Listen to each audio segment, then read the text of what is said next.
Quand Donald Trump affirme que la guerre est pratiquement terminée, on l'a compris, il dit aussi cela pour apaiser, pour rassurer les marchés financiers qui voient le pétrole flamber. Mais en revanche, Israël et son Premier ministre répètent leur objectif d'aider le peuple iranien à faire tomber le régime. Est-ce qu'on est en train peut-être de se rapprocher petit à petit de la fameuse frontière, la limite entre les intérêts américains et les intérêts israéliens?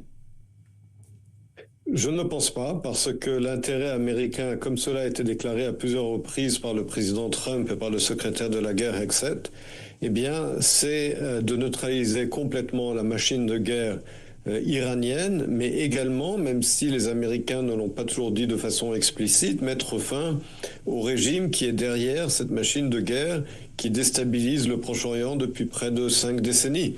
Donc il y a là une détermination commune entre les deux pays, et je crois que cela est très clair depuis le début, même si effectivement, contrairement à Israël, dans laquelle il y a un soutien total pour cette opération militaire, comme vous l'avez rappelé, aux États-Unis, en revanche, l'opinion publique, de manière générale, n'est pas favorable à cette guerre, mais il n'en reste pas moins que le président Trump et son gouvernement sont déterminés à mener cette opération jusqu'à ce que le régime iranien soit neutralisé. Donc détermination, vous dites, et intérêt commun, Israël et États-Unis, à aller très loin dans cette guerre. Donc vous pensez que les États-Unis ne sont pas en train de tenter de mettre un terme plutôt prévu au combat?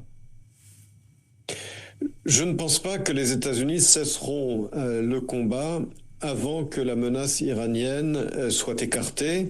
Et vous avez rappelé, votre reportage a rappelé le détroit d'Ormuz.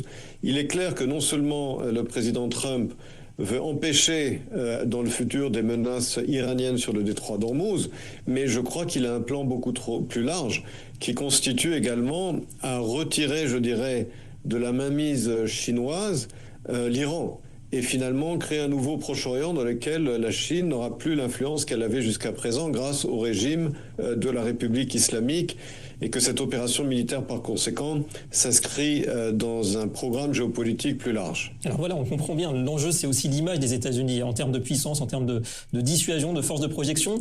Au stade actuel, est-ce que la guerre en cours, elle renforce, d'après vous, ou pas, la position des USA et face notamment, comme vous dites, à la Chine ou même à la Russie?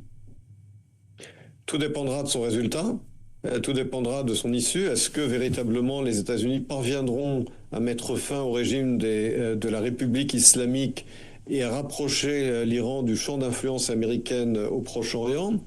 Mais entre-temps et à court terme, il est en tout cas clair que les alliés de la Chine, en tout cas la République islamique, n'ont pas pu compter sur la Chine, ni sur Pékin, ni sur Moscou, qui ne sont venus à l'aide ni de Maduro au Venezuela, ni de Khamenei en Iran. Et par conséquent, il faudra attendre, bien entendu, pour répondre à votre question, l'issue de cette guerre, mais même à court terme.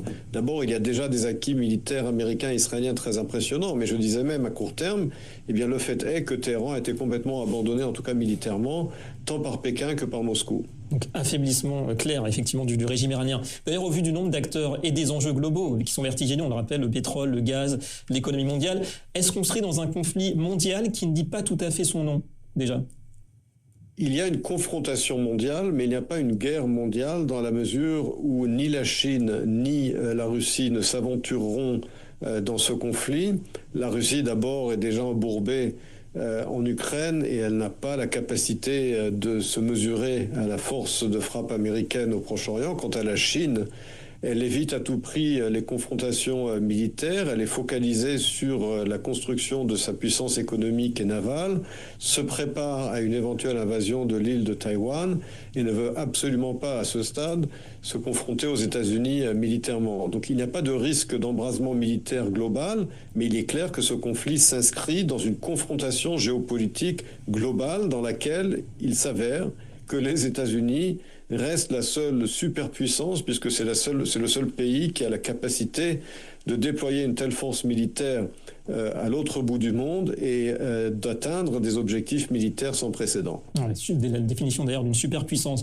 Un mot sur l'axe chiite, parce qu'on voit qu'effectivement il subit des coups durs, même en termes de transfert d'armement ou même de transfert d'argent, le Hezbollah en particulier, mais les Houthis, on les entend pas beaucoup, on les voit pas beaucoup. Est-ce que vous pensez qu'ils sont en position d'attente en fonction évidemment des évolutions et ils pourraient justement entrer en jeu avec aussi des salles de missiles balistiques s'ils voient que le régime est en train de vaciller en Iran? Les Houthis sont complètement dépendants de Téhéran. C'est la raison pour laquelle ils sont à ce stade en position de faiblesse. Ils ont eux-mêmes subi de nombreux bombardements à la fois de la part d'Israël que des États-Unis. Et face à cet effondrement de la pieuvre chiite menée par Téhéran, eh bien, il est clair qu'aujourd'hui, les Houthis n'ont ni la capacité, ni je dirais même la volonté d'ouvrir ou de réouvrir ce front contre Israël qu'ils avaient ouvert après le 7 octobre. Il est clair que les Houthis aujourd'hui sont le maillon le plus faible dans cet axe d'agression iranien que les Iraniens et leurs alliés ont l'outrecuidance d'appeler un axe de résistance. De résistance, effectivement. Donc les Houthis affaiblis ces derniers mois par justement les raids israéliens et américains. Merci beaucoup, Emmanuel Navon.